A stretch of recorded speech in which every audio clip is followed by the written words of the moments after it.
started with the smell. I came home from work late, exhausted, my mind occupied with the usual stress. The second I stepped into the house, something was off. The air felt heavier. The scent of lavender candles, Emily's favorite, mixed with something else. Something musky.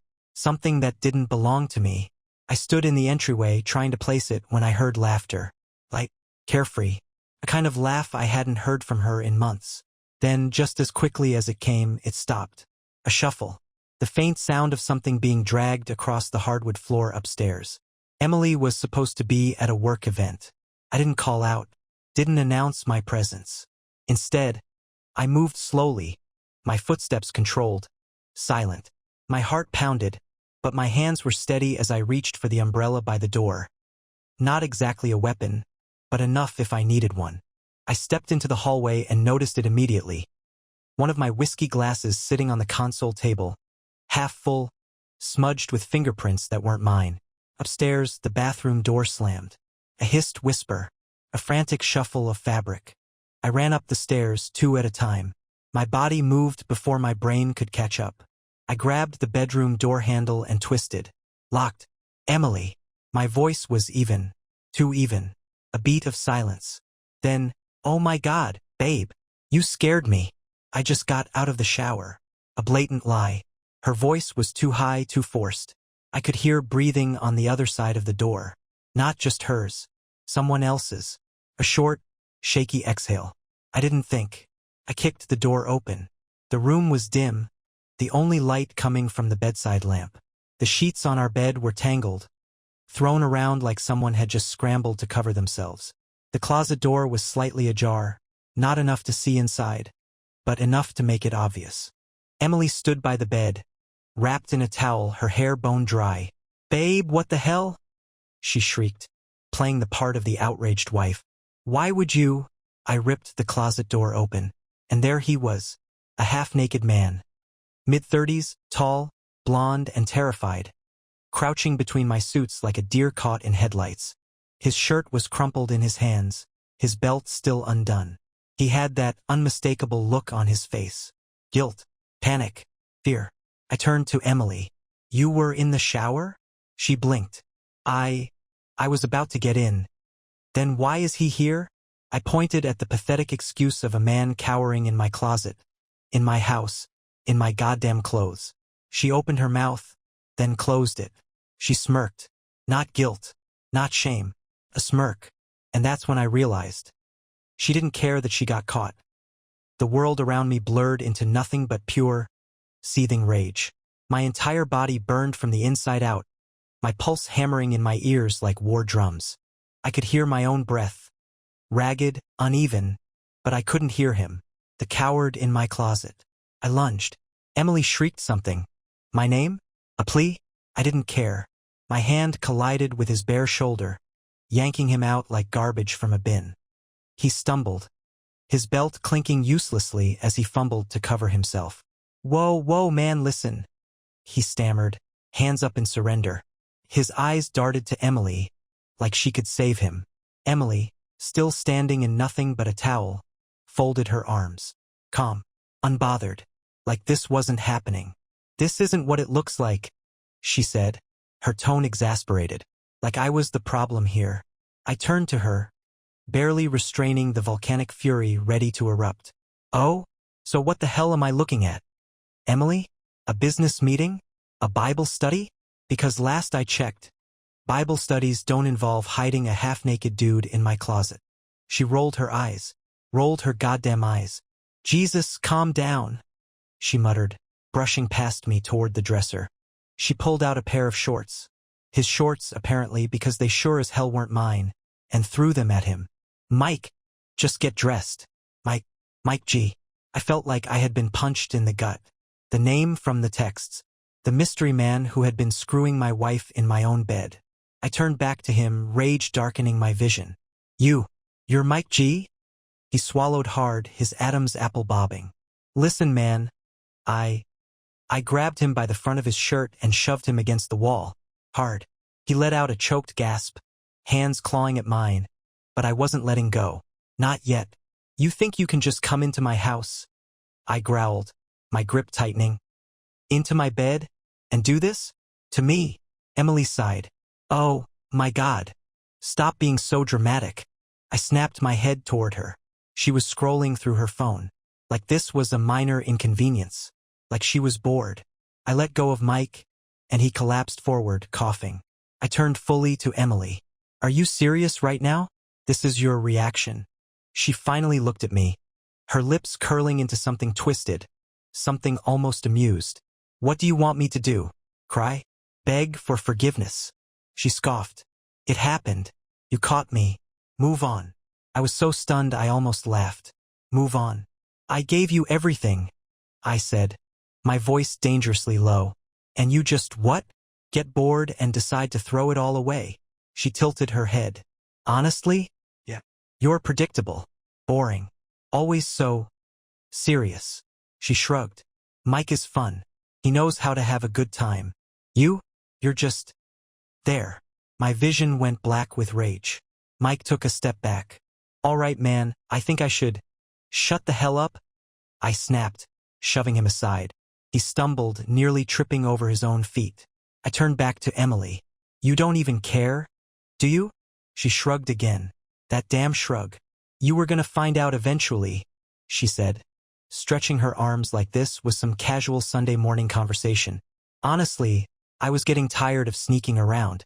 At least now it's out in the open. I stared at her, a horrible realization settling in my gut. She wanted me to find out. Not because she felt guilty. Not because she wanted to end things the right way. She just didn't care anymore. The woman I had loved, the woman I had built a life with, wasn't just cheating on me. She was mocking me. Something inside me snapped. Without another word, I turned and walked out. Not away from her. Not away from this mess. No, I was going to find out exactly who Mike G was, and when I did, he was going to regret ever stepping foot in my house that I didn't sleep that night. I sat in my car, gripping the steering wheel so hard my knuckles ached. My entire body was humming with rage, adrenaline still pumping through my veins like jet fuel. Emily's words kept replaying in my head, over and over, like a goddamn broken record. At least now it's out in the open. Mike is fun. He knows how to have a good time. You're just there. I squeezed my eyes shut, breathing hard through my nose. I needed to know who the hell this guy really was. The texts on Emily's phone had only listed him as Mike G.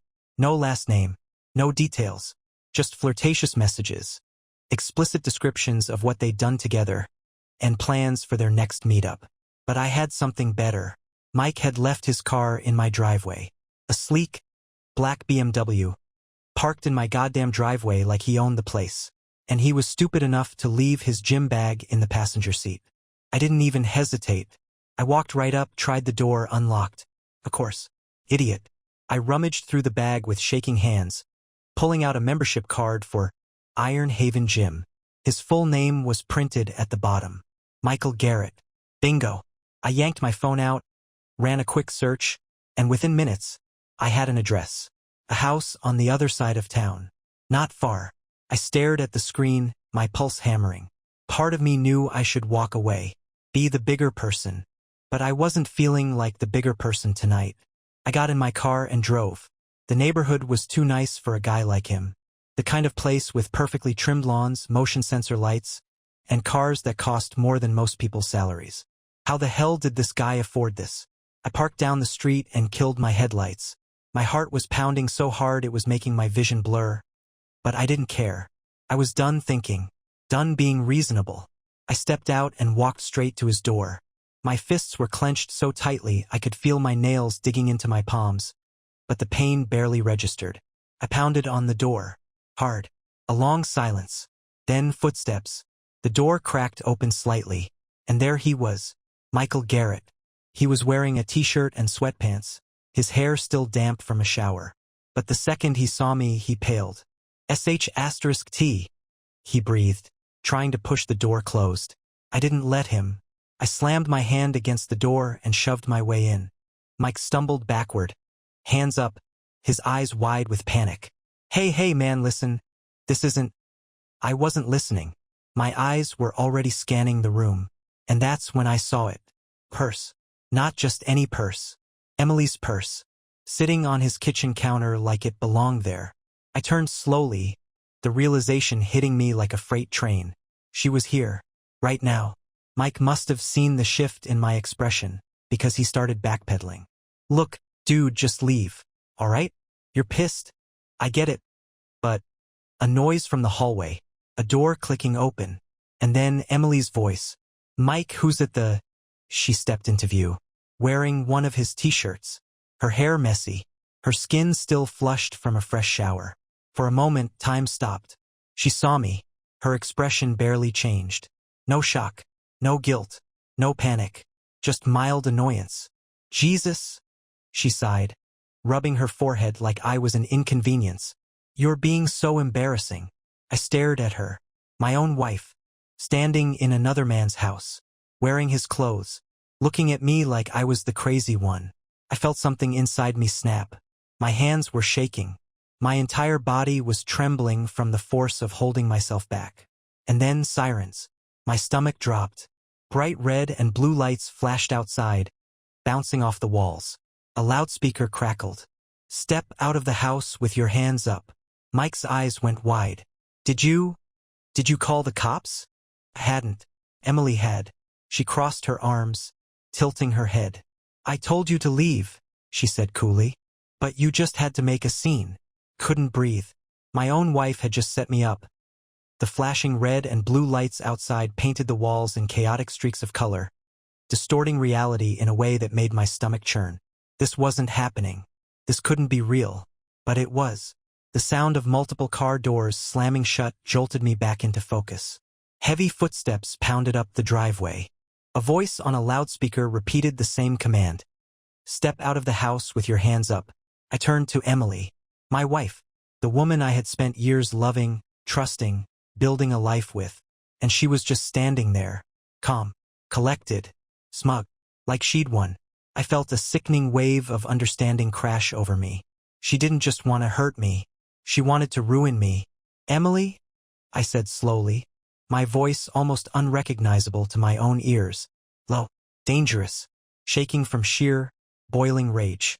You called the cops? She didn't even hesitate. You barged into someone's home, she said, bored, like she was explaining something obvious. That's called breaking and entering. You're lucky I called before you did something really stupid. Before I did something stupid? Before I did something stupid? I felt my vision darken at the edges. My hands clenched into fists so tight my nails dug into my palms, sharp and punishing, grounding me in the moment before I could completely lose control. Mike took a careful step forward, still looking like he wanted to disappear. Man, just go outside, he stammered. Don't make this worse. Worse? Worse? I had just caught my wife in another man's house. She had been cheating on me under my nose for God knows how long. And now I was the bad guy? The first cop reached the porch. Gun drawn. You in the gray shirt. Hands where we can see them. I felt my pulse slam in my throat. My mind was spinning, but I forced my hands up, slowly, deliberately. Emily sighed. Actually sighed. I told you this would happen, she muttered. Then, to the cops. He broke in. He's my husband, but he's out of control. He wouldn't leave. I saw the officer's stance shift. His grip on his gun relaxed just slightly. He recognized what this was. A domestic dispute. My stomach turned. Emily had orchestrated this. She knew exactly what would happen when she called. Knew that I'd look like the violent, jealous husband who couldn't handle the fact that his wife had moved on. The realization made my skin crawl. Mike took another step back, still half hiding behind her like a coward. The officer gestured toward me. Sir, let's step outside and talk. Could have fought. I could have screamed, told them everything, begged them to see what was really happening. But then what? Even if they didn't arrest me, they'd still tell me to leave. To walk away while Emily and Mike stood there, watching me fall apart, knowing they'd won. No, they weren't winning. Not like this. I clenched my jaw so tight I thought my teeth might crack. Then, without a word, I turned and walked out. The night air was cold against my burning skin. The officers kept a careful distance as they led me toward one of the patrol cars. Not handcuffed, but close. "Sir, are you injured?" one of them asked. I let out a dry, humorless laugh. "Yeah," I muttered. "But not in the way you mean." The cop exhaled through his nose, nodding slightly. He knew. "Did you actually break in?" he asked. I shook my head. Door was open. I knocked. He tried to shut me out, and I pushed past him. The cop's jaw tightened. Technically trespassing, but not exactly a crime worth arresting me for. He glanced toward the house, where Emily was still talking to the other officers, putting on a show. She wasn't crying. She wasn't shaking. She was controlling the narrative. The officer sighed and muttered, "Look, man, just go home. Whatever this is, it's not worth a night in jail." I turned my head slightly, looking at her through the open door. Her arms were crossed. She was watching me, studying me, waiting to see how much damage she had done. And that's when I made a decision. I wasn't going to lose. Not to her. Not to him. I was going to burn their world to the ground. The ride home was silent. Not because I had nothing to say, but because I was calculating. Emily thought she had won. She thought she had played the perfect hand, setting me up to be the irrational, jealous husband while she got to play the innocent. I just moved on act. She wanted me to look pathetic, to lose control, to snap. That's why she didn't beg when I caught her. That's why she smirked, why she called the cops. She had already moved past me, and she wanted to make sure I knew it. She wanted me to crumble. I wasn't going to. I pulled into the driveway and sat there, gripping the steering wheel, my brain working faster than it ever had. I needed leverage, something she couldn't spin. Emily was careful, too careful. She had been able to cheat under my nose without me realizing, which meant she had covered her tracks. But I knew one thing about people like her. They always get lazy, and they always make mistakes. I exhaled sharply and got out of the car. The house was dark when I walked in. Silent, cold. Her scent was still here. Lavender and vanilla. The same scent that used to comfort me but now made me feel sick. I moved through the living room and into the bedroom. The bed, our bed, was still messy from the last time we had slept in it together. Or maybe it wasn't even the last time we had slept in it together. I clenched my jaw and turned to the dresser. Emily was good at hiding things, but she wasn't perfect. I yanked open drawers, checked the closet, ran my fingers along the seams of her purses, feeling for anything. A second phone, a credit card she hadn't told me about. Something. Nothing. I was about to slam the last drawer shut when I saw it. A receipt. Crumpled. Shoved to the back of the drawer like an afterthought. I pulled it out, flattening it against the dresser. My eyes scanned the details. A hotel. Paid in cash. A week ago, while I was at a business conference. I let out a slow, deep breath, staring at the receipt. She had been careful but not careful enough.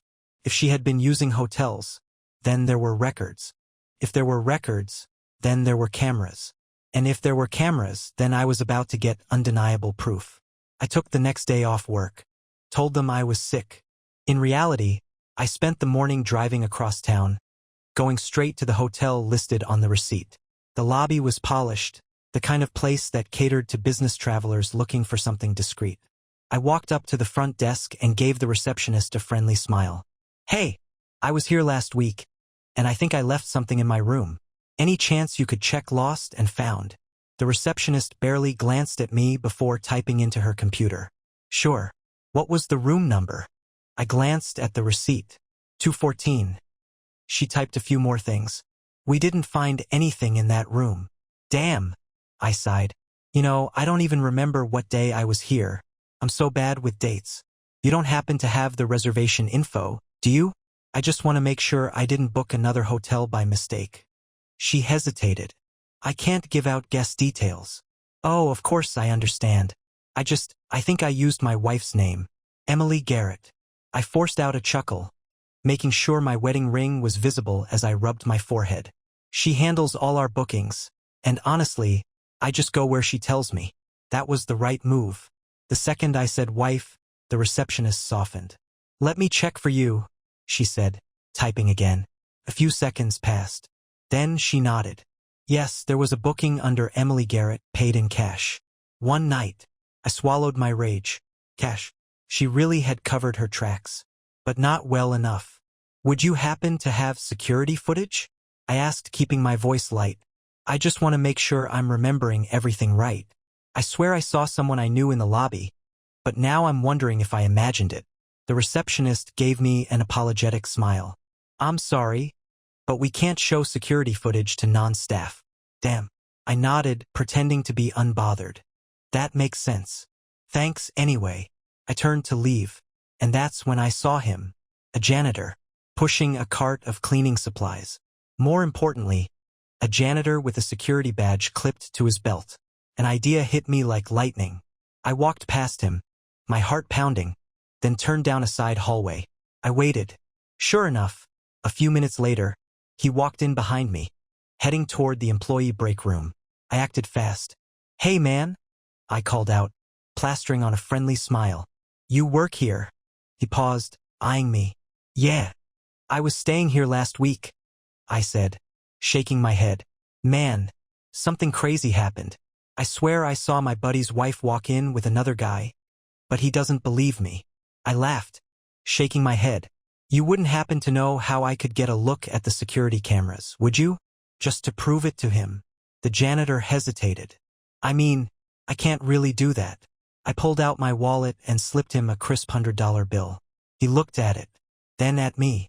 Then he took it. Come on, he muttered, nodding toward the security office. My pulse exploded. I was about to get what I needed. We slipped into the back hallway. He unlocked a door with his keycard, and suddenly, I was standing in front of a wall of monitors. He tapped a few keys, then pointed to one of the screens. What day? I handed him the receipt. He scrolled through footage. And then there she was, Emily, walking into the hotel with Mike Garrett. His hand was on her lower back. She was smiling up at him, leaning into him like she used to lean into me.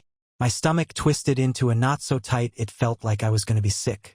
I exhaled, slow and controlled, watching as they disappeared into the elevator together.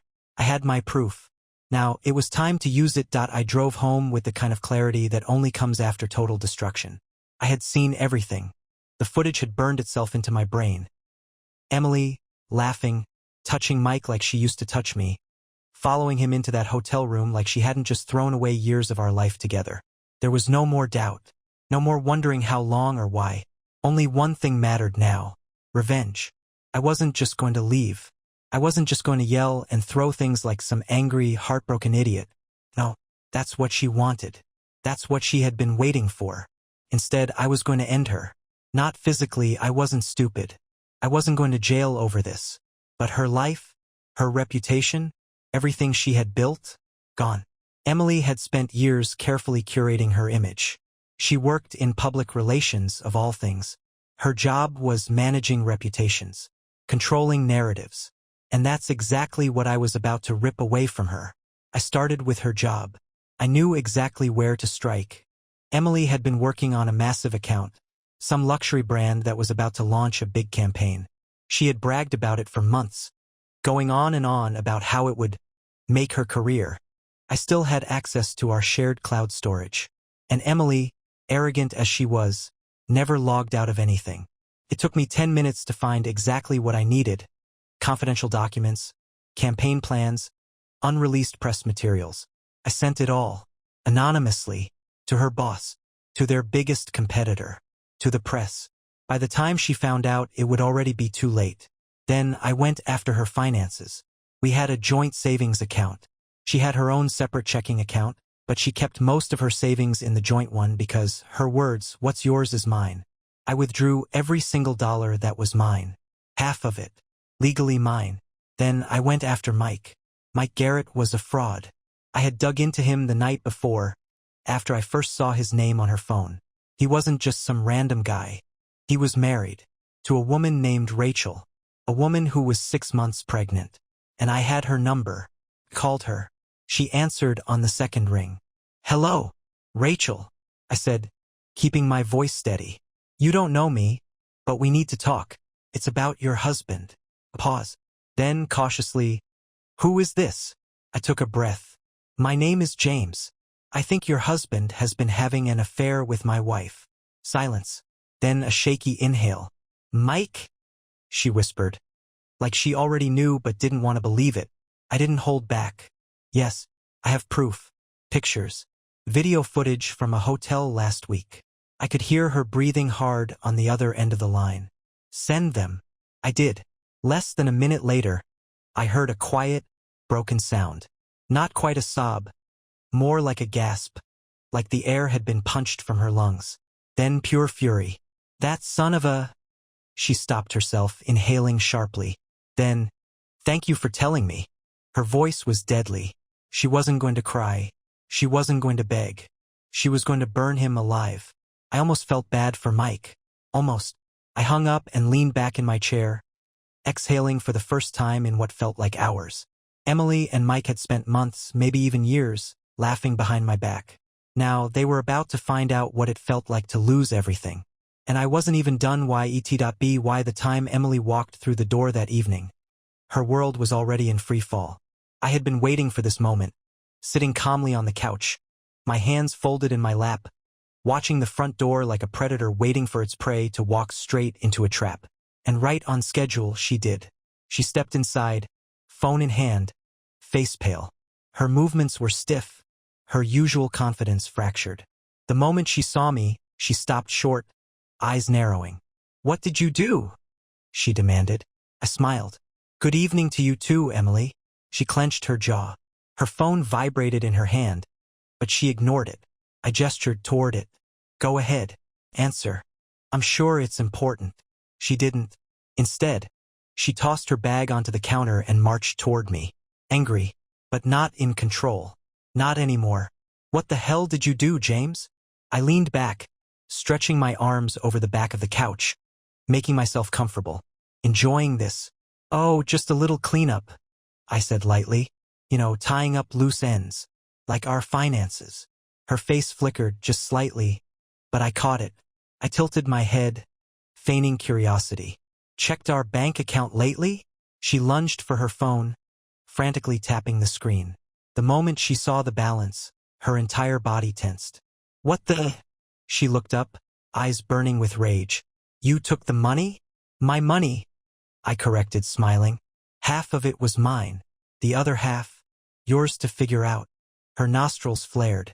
"You son of a..." Before she could finish, her phone buzzed again. And this time, she didn't ignore it. She stared at the screen, read something, and turned white. I knew exactly what she was seeing. The fallout from her job. Her carefully curated, high-powered PR career. Gone. She swallowed hard, her fingers twitching over the screen. She didn't look up when she spoke. "You leaked the campaign." There was no question in her voice, just dawning horror. I nodded. "I did." Her head snapped up. "Do you have any idea what you've done?" I was weeks away from a promotion. Months of work. Gone. "Yeah," I said, voice cool. "It sucks when someone destroys everything you've built, doesn't it?" She let out a sharp, furious breath. "You're a damn child." I laughed. Actually laughed. "A child?" I gestured around. "Emily, you cheated. Lied. Gaslit me. Tried to get me arrested. And I'm the child." She crossed her arms, still breathing hard. She was scrambling, trying to regain control. "So what now, huh?" she snapped. "You think ruining my career and stealing my money makes you the winner? You think I'll just roll over and let you have this little revenge fantasy?" I stood up, slowly. For the first time since this all started, I saw something flicker in her eyes, something close to nervousness. I stepped closer. "You still don't get it, do you?" She scoffed. "Get what?" I leaned in, just enough for her to really hear me. "I'm not done yet." She blinked. A crack in the mask. I smiled. "You should check in with Mike." She hesitated. "Why?" My smile widened. "Because his wife knows everything." Emily actually staggered. Her confidence, the smug arrogance that had fueled her through every lie, every betrayal, shattered. "You're lying," she whispered. "Check for yourself." For the first time that night, her hands shook as she unlocked her phone. And the moment she did, her entire face collapsed.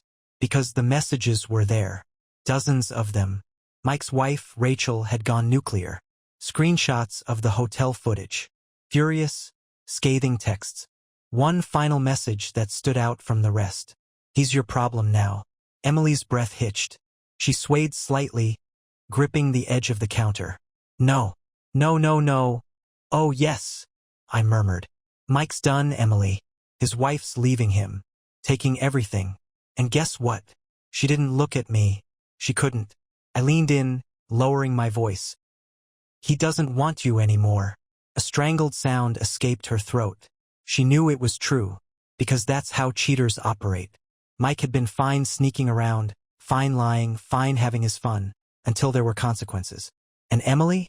She was nothing but a consequence now. I stepped back, watching her struggle to breathe, watching her finally understand what had just happened.